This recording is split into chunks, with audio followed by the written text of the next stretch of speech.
Hi, I'm Brian Mertins. If you're interested in learning wildlife tracking, then one of your first challenges is going to be to actually go out and learn all the different clear prints of tracks that animals will leave in mud and sand, and actually to be able to remember all the clear prints. And this can actually be a pretty big challenge when you're first getting started.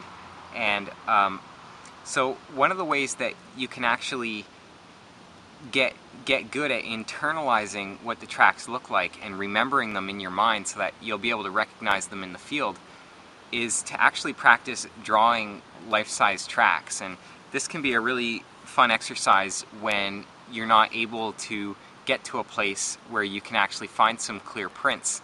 Is that what you'll notice is that I have my Elbroch mammal tracks and sign, and in this book there are, in the green section, there's all these life-size tracks that you might actually be able to find in the field. And so what I did when I was first learning to recognize all the different tracks is I would actually draw out in life-size the actual what they look like. And I mean, I'm not a great drawer, but what it really did is it forced me to look really closely at the tracks and then replicate them in a way where I could have a life-size idea.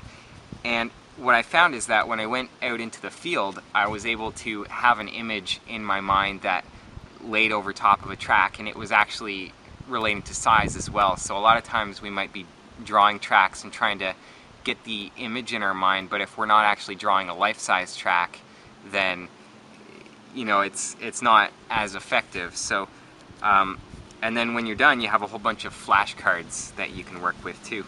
So that can be a really good practice, where if you're a beginner and you're looking for ways to really kind of push your edge that way, this is a way that you can learn the tracks really quickly, and it doesn't rely on you being able to get anywhere. So if you're maybe in the city, or if you're in a place where you don't really have a lot of opportunities to find tracks, this is a good first step for learning. And obviously it's not a replacement for the time that you spend in the field, but it'll give you a starting point where you'll be able to learn it quicker when you get into the field, because you have all these images. You've practiced actually drawing them by hand, and over time you'll actually get better at drawing them without looking at the book, and you'll be able to just draw them from your mind in about the approximate size, and you'll get the shapes right and all that kind of stuff. So